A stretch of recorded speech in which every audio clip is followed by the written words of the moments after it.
pacaran itu kan penuh dengan kamuflase. Dia penuh dengan kepalsuan. Jadi bukan cuma kepalsuan dari sisi postingannya saja. Kan dari manakah datangnya cinta? Dari Facebook lanjut ke WA. Dari manakah datangnya kecewa ketika jumpa wajahnya kok beda? Ya, bahwasanya dalam prinsip seorang lelaki itu berani mencintai, berani menikahi, itulah lelaki sejati. Allah sudah siapkan wadahnya. Kalau ada seseorang tertarik dengan seorang wanita, lelaki suka dengan wanita, dan dia siap untuk mengarungi bahtera rumah tangga, maka eksekusi. Apa penyebab utama mereka masuk? Bima sobartum, karena kesabaran yang dilakoni dalam kehidupan dunia dulu, sehingga sabar di antara faktor utama yang mengantarkan mereka bisa menikmati surga bersama pada tempat yang sama. Ya.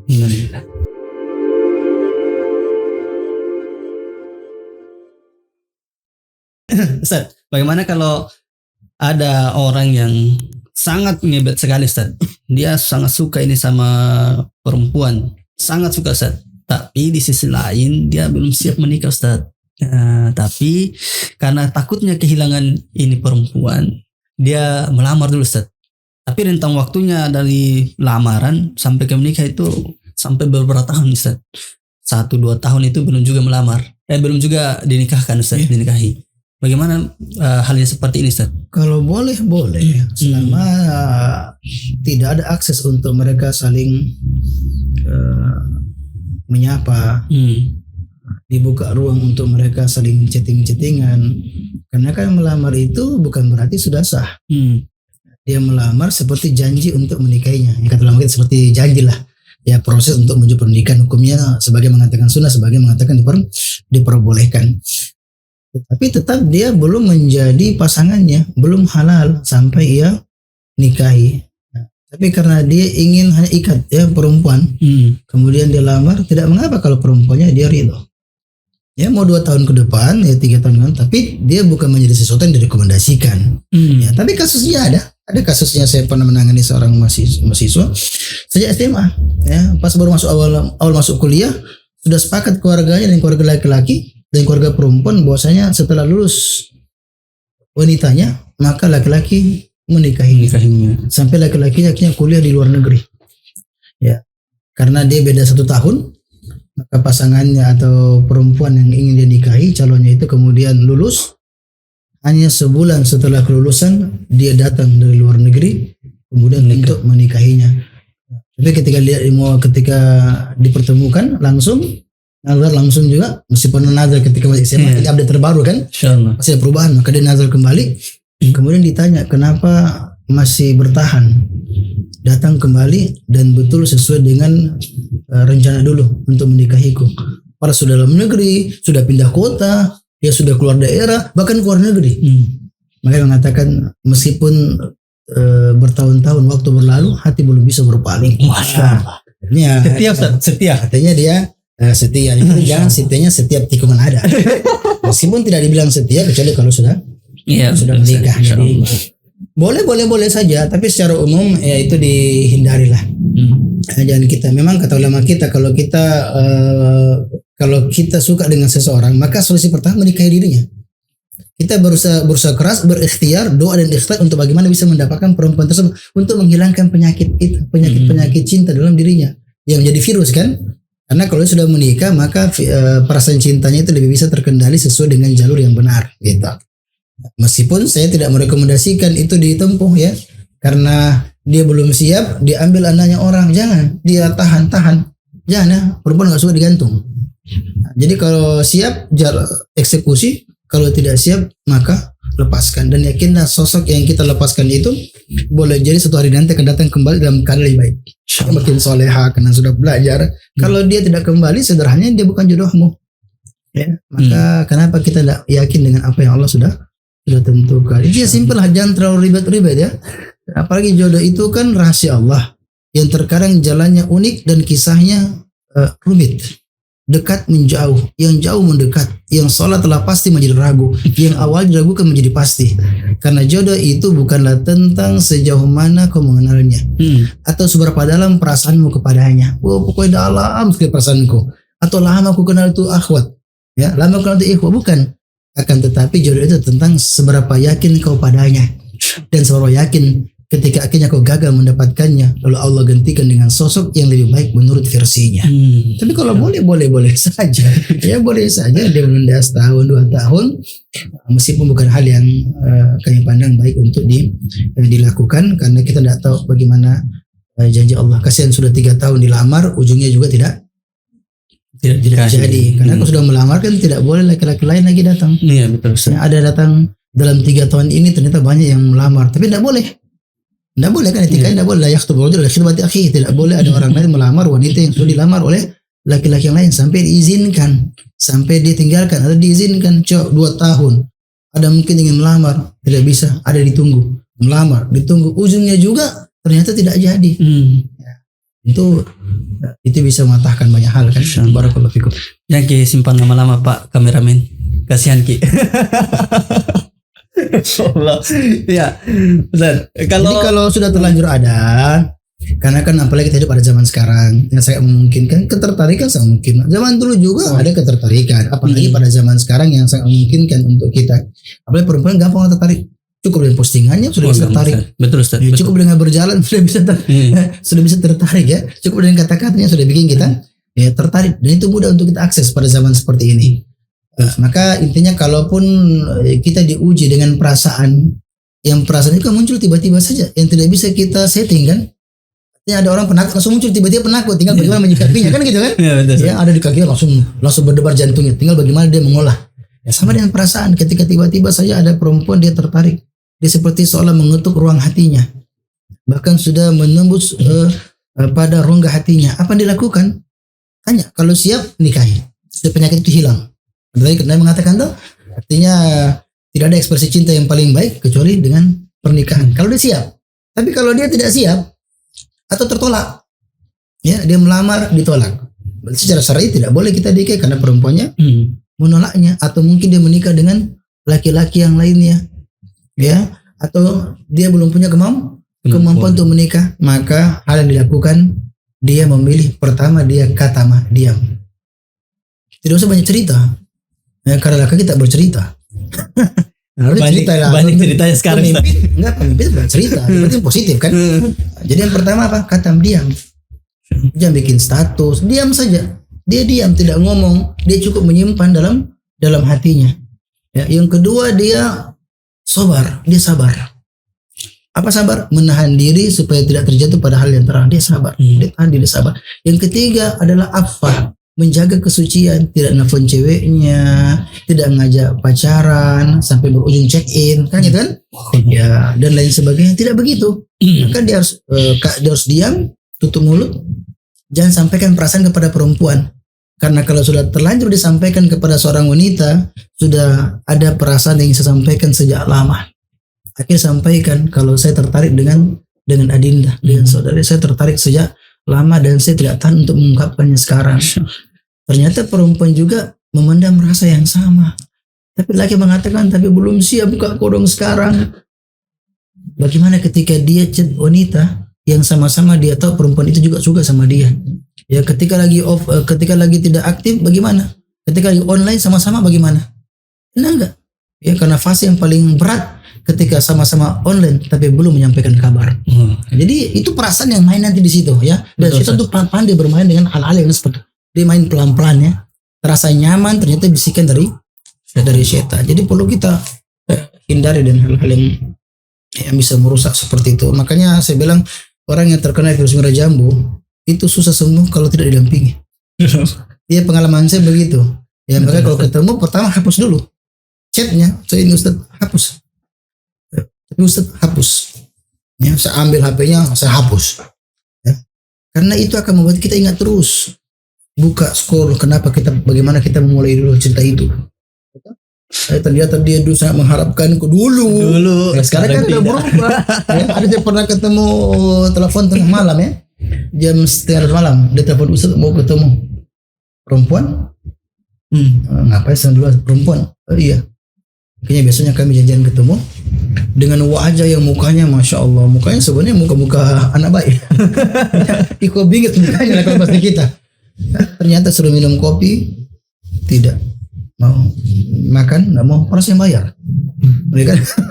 Jadi tidak ada gairah makan, nggak ada gairah minum. Nampak dia begitu depresi, barang ternyata karena persoalan cinta. Jadi cinta itu bisa menjadi petaka, bisa menjadi bencana kapan kita tidak kelola, tidak kita manage sesuai dengan rambu-rambu agama. Karena cinta terbaik itu cinta karena Allah, dengan cara yang Allah ridhoi, kan gitu kan.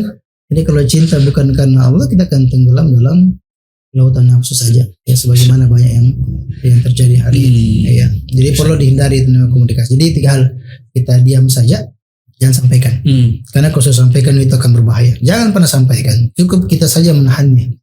Tapi lebih banyak yang menyampaikan sekarang, Ustaz. Tidak boleh kalau sampaikan, apalagi tidak siap melakukan. Boleh sampaikan kalau siap.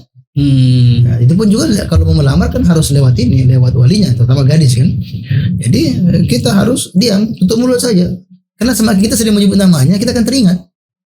Kita dulu majelis sama teman-teman itu ada akhwat itu.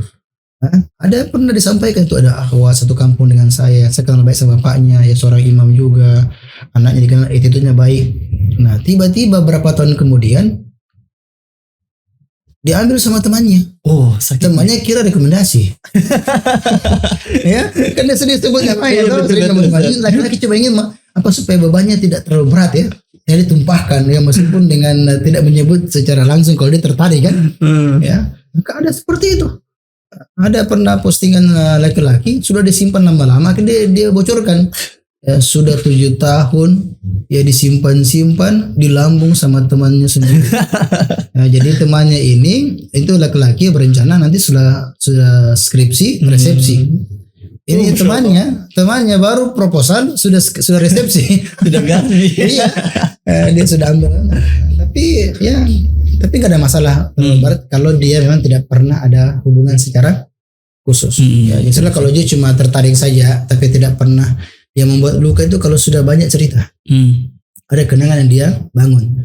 Tapi kalau cuma tertarik saja, tiba-tiba ada berita itu akhwat dinikahi sama yang lainnya, paling cuma sebentar saja, kemudian dia hilang. Tapi kalau dia sudah punya cerita itu, dia sudah membangun hubungan, membangun komitmen, apalagi janji-janji, ya insya Allah dia akan datang ke rumahmu, tidak sendiri tapi bersama rombongan. Masya Allah. Ini yang kata-kata kayak begini, akhirnya perempuan teringat karena perempuan itu adalah pakar sejarah terkemuka. Wah, langsung lulus. Ya, dia akan ingat itu apa yang kita sampaikan, karena ingat air mata bisa mengering di pipi. Awal bisa berlalu tapi tidak dengan kenangan. Karena kenangan itu berpotensi abadi. Bahkan pada saat kau tak mengingatnya kembali, dia masih terbaca jelas di hati. Masya Allah. Nah, itu kalau secara perasaan. Tetapi ulama kita mengatakan dalam agama itu jangan sampai seseorang tergiring dengan perasaan semata. Karena sebuah perasaan ketika tidak dikendalikan, diatur dengan akal sehat dan syariat, dia bisa menjadi badai besar yang menghancurkan ya kehidupannya dan membuat dia terjatuh atau terjerumus pada jurang api neraka. Jadi sebenarnya intinya kita pemahaman terhadap agama kan. Kita tahu kita melamar, ternyata sudah dilamar sama yang lainnya. Memang saya suka, tapi saya lebih mencintai Allah. Selesai urusannya. Karena gitu dia tahu bahwasanya saya cuma gantung tidak perempuan, karena perempuan itu dia mau jadi terhormat ketika dia menjadi istri yang solehah dan ibu dari anak-anak. Adapun sama saya Angel enggak jelas, ya kan? Enggak jelas, saya tidak bisa berikan apa-apa. Enggak, bukan kata-kata. Karena hubungan di luar pernikahan itu adalah romantisme talekang, romantisme palsu. Karena kalau kita ingin diuji itu ketika sudah menikah, istri kita tahu bagaimana dentuman kentut kita, dia tahu bagaimana bau bebek kita, ya kan? Tapi ternyata dia masih setia, ya dia masih bisa mengurus kita dengan baik, berkhidmat ya. Kalau cuma pacaran kan tinggal nunggu rapi, kapan datang, kemudian dia bisa menyusun kata-kata. Tapi kalau kita ingin tahu pas orang itu tulus, ya menikah. Nggak tahu semua. Jadi kalau sudah menikah, kemudian dia mampu, pasangan kita mampu berkhidmat dengan baik, melayani secara baik, kemudian berbuat baik kepada kita, tidak menyakiti, itu baru top itu. Ya, itu baru top. Nah, kalau sebelumnya enggak. Karena kan banyak lagi hari ini dia tuh tutur katanya Masya Allah, tutur katanya itu orangnya royal ya, tutur katanya baik, sopan, ramah kepada istri orang. Tapi tidak di istri sendiri. Ujiannya setelah menikah. Kalau ujian setelah menikah mencontoh Rasulullah, kita Rasulullah baik sama semua orang. Di rumah baik enggak? Baik sekali. Istrinya sampai mempersaksikan tentang begitu tulusnya dan baiknya Nabi Shallallahu Alaihi Wasallam. Nabi ngomong tidak kayak manusia, klaim saja, tapi nggak ada isinya. Kalau Nabi mengatakan wa ana khairukum li ahli, saya paling baik dalam memperlakukan istriku, dan ternyata faktanya lebih hebat daripada apa dijatakan oleh Nabi Shallallahu Alaihi Wasallam. Jadi kalau mau ditahu orang hebat itu nanti setelah menikah, karena faktanya ada orang ya di hadapan di teman-teman kantornya atau dikenal attitude-nya bagus, ya tutur katanya lembut selembut sutra. Wah, banyak sekali senyumannya manis semanis madu, dan bahkan ketampanannya seindah senja. Tapi tak disangka kepada istrinya mampu membuat luka sedalam samudra. Padahal istrinya telah berulang kali memberikan maaf setinggi angkasa. Nah, ini banyak terjadi kasusnya. Makanya ada juga pernah via Zoom dia ceritakan kenapa laki-laki itu kalau belum menikah begini perjuangkan banget, tapi setelah menikah cuma hanya pandai menyakiti. Ya setelah selesai dijawab sesuai dengan pertanyaan, langsung dia tuh coba itu tentang kisah bapakku.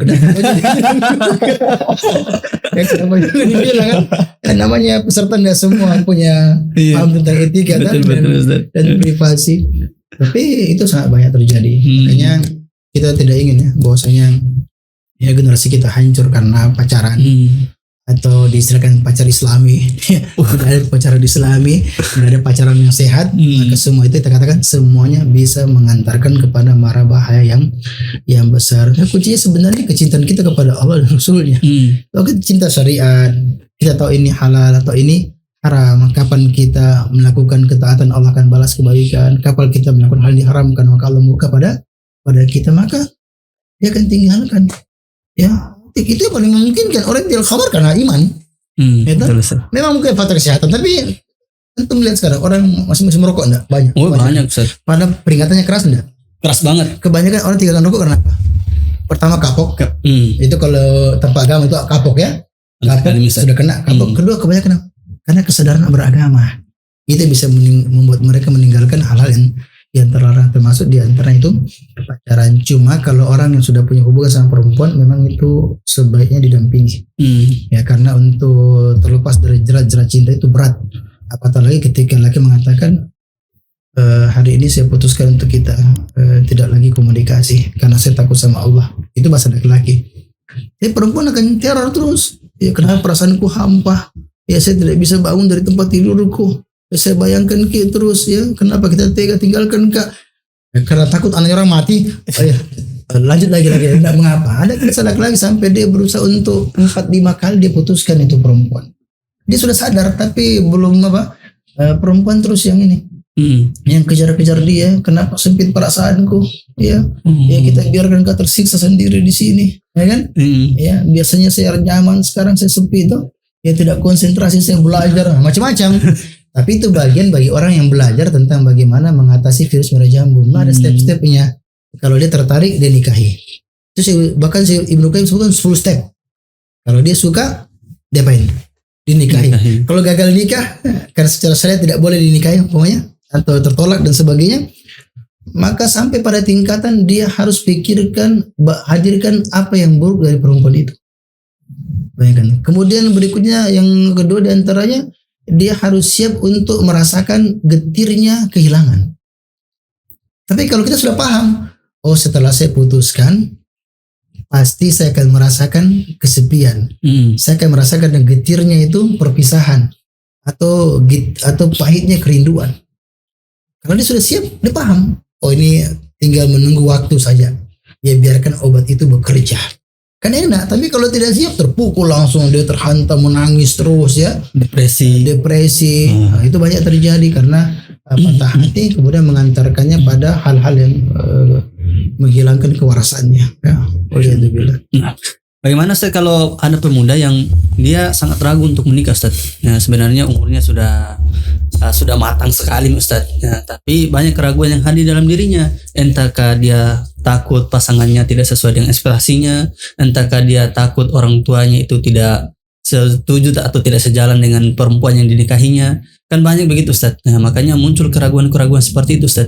Jadi tipsnya bagaimana itu Ustaz? Merasa fokus dulu memutuskan diri, pantas. Jadi gini, nikah itu kebutuhan. Dan terkadang kemapanan dan kedewasaan itu akan muncul ketika kita sudah menjalani pernikahan. Yang penting kita mulai dengan niat yang baik.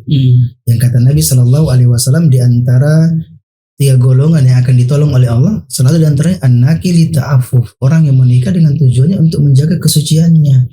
Karena menjaga kesucian ini akan membantu kita agar tidak beleng-beleng. Benar. Seorang tidak akan mungkin bisa bertakwa kepada Allah, menyempurnakan ketakwaannya kalau tidak selesai masalah kesucian. Kalau tidak selesai masalah kehormatan, dia bisa jernih pikirannya, bersih hatinya ketika penyaluran ekspresi cinta dan penyaluran hasrat fitrah itu sudah diarahkan pada tempat yang baik dan benar. Maka Nabi kata, "Tazawwajal abdu faqad istakmala nisfuddin." Kalau seorang menikahi perempuan, maka berarti dia berpotensi menyempurnakan setengah agamanya. Karena kata Imam Al-Qurtubi, pernikahan itu mencegah seseorang terjatuh pada perzinahan dengan beragam bentuknya. Dan zina banyak modelnya. Sementara menjaga kesucian merupakan salah satu di antara 2 alasan Nabi SAW dan izin Allah menjamin seseorang bisa masuk ke dalam surga Allah Subhanahu wa taala. Karena kalau kita sudah tenang pikiran kita, hati kita bersih karena syahwat itu tidak lagi liar, ya diarahkan pada tempat yang baik. Enak enggak sholat? Enak banget saat. Tapi kalau kita sholat masih pikirkan masih bucin-bucinan, kemudian syahwat kita tidak terkendali, coba bagaimana?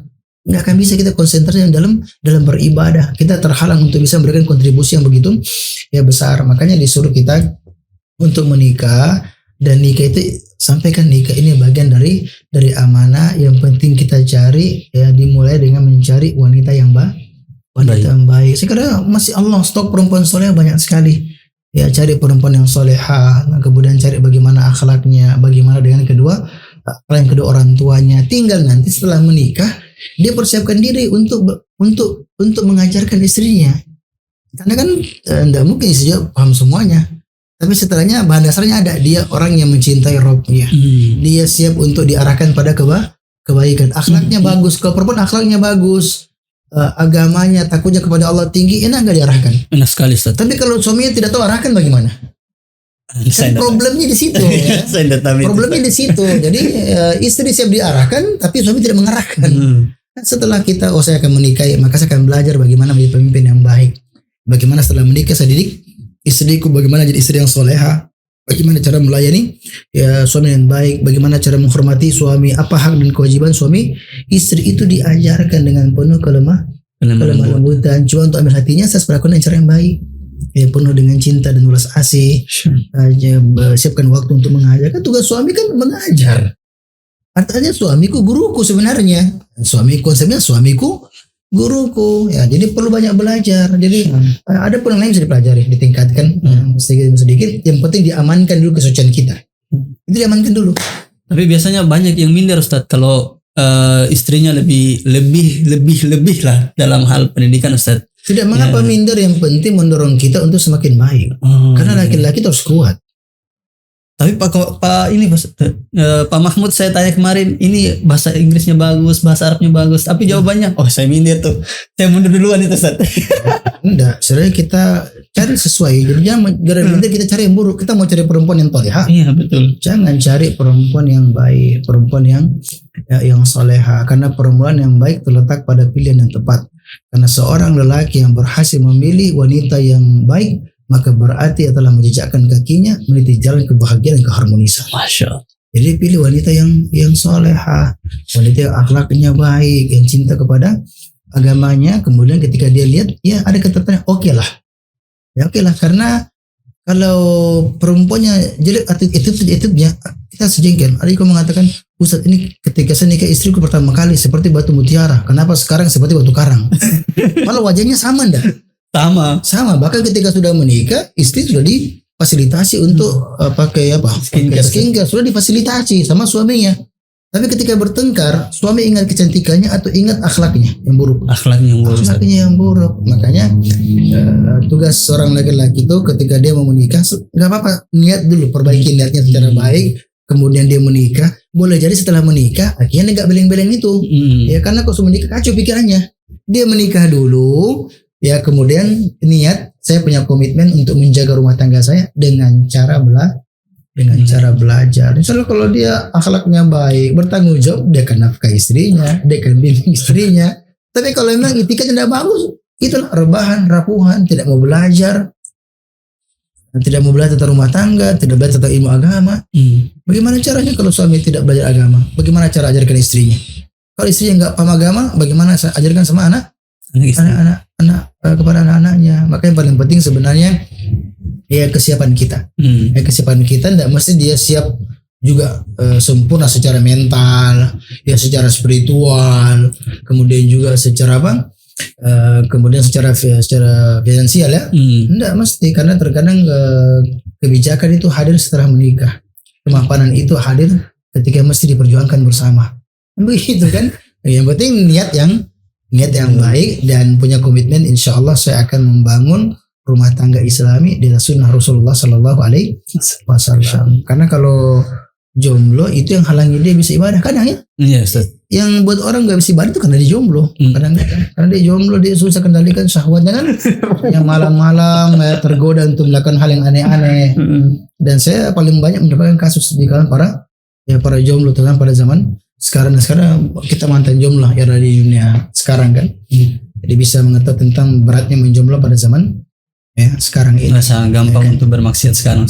Sangat gampang aksi untuk berbuat maksiat kepada Allah Subhanahu Wa Taala. Maka paling penting dia jaga kesuciannya. Saya menikah untuk semakin bertakwa kepada Allah, pandangan saya semakin terjaga, dan juga syahwat saya diarahkan pada tempat yang benar. Maka kalau niatnya bagus, Allah akan berikan kecukupan dan berikan kemudahan dalam urusannya. Jadi jangan ragu ya. Jadi silakan cari perempuan yang baik-baik, tapi jangan kriteria yang tidak perlu macam-macam kriteria dunianya, berlebihan. Yang penting standarnya istrinya itu kita tahu dia cinta agamanya, kemudian secara bawaannya dia memiliki karakter yang baik. Akhlak yang mulia. Karena yang paling susah diubah itu karakter. Itu susah untuk diubah. Makanya cari perempuan kayak begitu. Kalau ilmu bisa isi.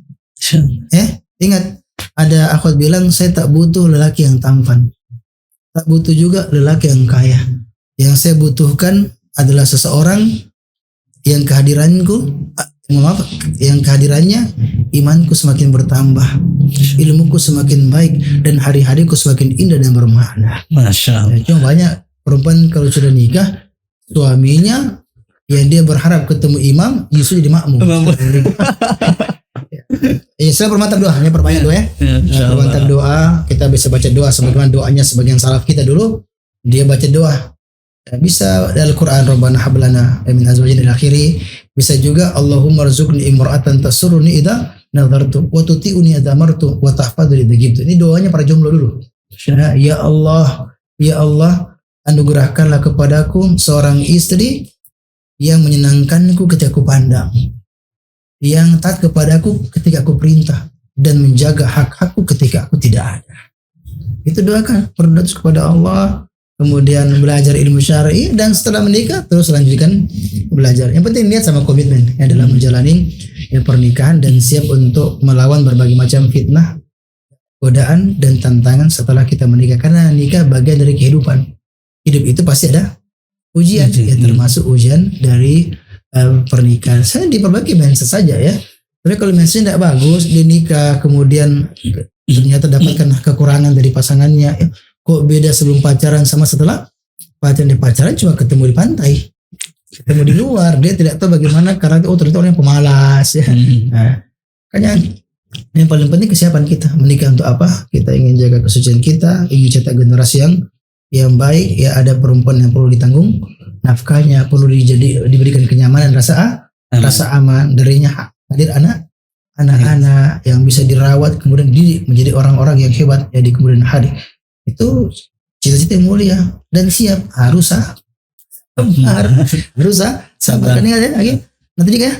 Jadi cinta dalam pernikahan bukan seperti digambarkan dalam banyak buku cerita dan novel yang alur kisahnya seolah dipintal dengan rajutan khayalan dan halusinasi, menampilkan sosok yang serba wow, perfect, sempurna, bak nabi dan malaikat. Sehingga ketika seorang suami atau istri mendapatkan pada pasangannya kelemahan dan kekurangan, ia menganggap pernikahannya telah gagal dan mimpinya telah sirna, terhampas oleh pahitnya karang realita. Padahal tidak ada kesempurnaan dalam kehidupan dunia. Kalau sebagian tidak suka, langsung cerai. Ya, betul. Tidak enak rasanya, tidak bisa. Kita nikah itu komitmen. Ada perempuan yang harus saya didik. Kalau dia miring, waktunya untuk nasihati. Waktu untuk diarahkan. Kita menikah suami, ini suami perlu jaga kesuciannya, perlu jaga kehormatan. Saya berpaling menarik karena ibadah, supaya suami kita tidak terjadi pada perkara yang terlarang. Saya layani kapan dia butuh. Saya siapkan diriku untuk melayani suamiku secara biologis contohnya. Untuk menjaga kehormatan suami, sekaligus semangat untuk bekerja capek kalau jadi donatur ya untuk istri yang bikin masalah kan gitu kan. Jadi sebenarnya tujuannya itu simpel aja. Saya menikah, ada laki-laki yang perlu jaga kesuciannya. Kalau dia terjaga kesuciannya, dia bisa lebih bagus dalam berdakwah, memberikan kontribusi kepada masyarakat. Kemudian juga agar kita bisa sama-sama untuk mendidik anak-anak menjadi generasi tangguh ke depan. Simpel. Adapun perasaannya kadang 100%, kadang 80%, ya justru bagus dalam beberapa keadaan ketika cinta kita lemah. Tapi ternyata kita masih bisa berbuat baik kepada pasangan kita. Ya, bukan suka lanjut, kalau tidak suka sudah nih.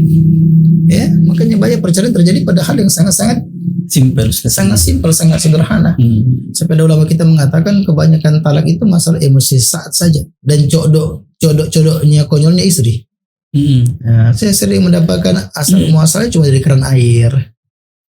Atau tidak siram banyak-banyak ketika buang air kecil. Kemudian nanti bicara kaumnya jorok ya. Jadi dari situ kemudian cara menyikapinya itu jelek, laki-laki membalas juga ya ke istrinya kayak tolong kita pembersih ya bicara lagi tentang bau badan lah. Ya, akhirnya perempuan merasa tersakiti, kenapa kau pilih saya kalau kayak begitu? Ya, akhirnya meluas ya. Laki cerita lagi, saya banyak mau sama saya. Ini akhirnya berujung pada perpisahan, sakit hati dan perpisahan. Jadi memang intinya mindset berpikir kita yang bagus, bagaimana kita menjaga kesucian kita, yang itu hal yang paling tinggi sangat tinggi dalam agama, setengah dari agama kita. Kemudian ketika Allah berikan amanah kepada kita, maka kita pegang amanah sebagai misakon yang paling sederhana seperti itu. Ya Ustaz, saya sampai meleleh dengan kata-katanya Ustaz. Insyaallah ya Ustaz. Banyak sekali tadi yang sudah kita bincang-bincang tentang jomblo, pacaran dan lain sebagainya Ustaz. Nah, terakhir ini Ustaz. Bagaimana tips menjemput jodoh impian Ustaz? Karena selama ini kalau kita lihat di sosmed itu, kita akan melihat akhwat itu dengan postingan-postingan hebatnya, langsung kita impikan, oh mudah-mudahan ini jodoh impian saya. Ternyata itu Ustaz bukan pasangan yang datang, tapi cobaan. Bagaimana itu Ustaz? Jadi kan tiap orang kan punya tipe yang berbeda tergantung dengan cara berpikirnya. Ya, ada yang mengatakan perempuan impian yang bodinya begini, ya macam-macam lah digambarkan kan. Iya betul. Nah, coba tanya anak muda apa perempuan idaman tak seperti apa. Tapi kita sebagai seorang Muslim mengetahui sumber ketertarikan pasti banyak. Ada kata Nabi ya karena hartanya, karena keturunannya, karena fisiknya, ya karena cantiknya, dan karena agama. Ini kan hal yang mendorongnya. Tapi kan memadukan semua itu sulit atau susah? Sulit kan? Susah. Ya, makanya kalaupun akhirnya ujungnya cuma satu, minimal agamanya. Ulama kita mengatakan sebagai bentuk filosofi, kalau ada perempuan, ada istri, menjadi istri soleha, baik agamanya, kasih angka 1. Kalau ternyata dia juga tajirah atau bahasa sekarang wanita independen, tambahkan 0. Berapa Mi? 10. Kalau ternyata cantik juga 100. Apalagi 0. Kalau dia keturunan bagus-bagus, tambah lagi 1000. Tapi coba kapan hilang agamanya, angka 1-nya, apa yang tersisa? Hanya 0 yang tidak memiliki nilai sama sekali. Ya minimalnya kita ketemu perempuan, kemudian kita lihat tertarik, nazar, perempuan ini nggak menakutkan, bolehlah saya terima. Ya karena dia insyaallah karena kan nggak berubah mukanya begitu ya. Ya nanti berubah tergantung sikap kita. Kan gitu sebenarnya. Oh secara wajah sudah masuk lah. ya sudah masuk kategori saya pandang ya enak dia tinggal nanti nikah minta diberdandan, minta dia menjaga norma etika dan tata kerama. Syukur kalau bisa dapat speak dari. Kan kita kalau syukur jangan jadikan sebagai patokannya apa standar TikTok.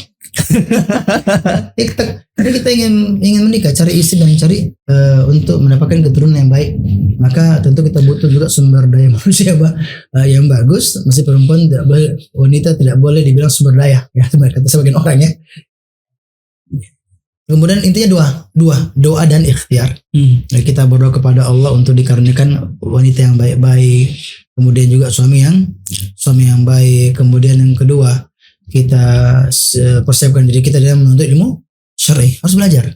Kapan kita belajar, berarti Allah tahu ternyata kita serius untuk membina mahligai rumah tangga. Karena banyak gadis itu cuma mengatakan pengen sekali nikah, nggak ada persiapan. Ya, ketika lihat temannya menikah atau sampai undangannya, barakallahu fiik, ya Allah kapan giliranku. Dia pengen banget nikah, tapi dia tidak persiapkan.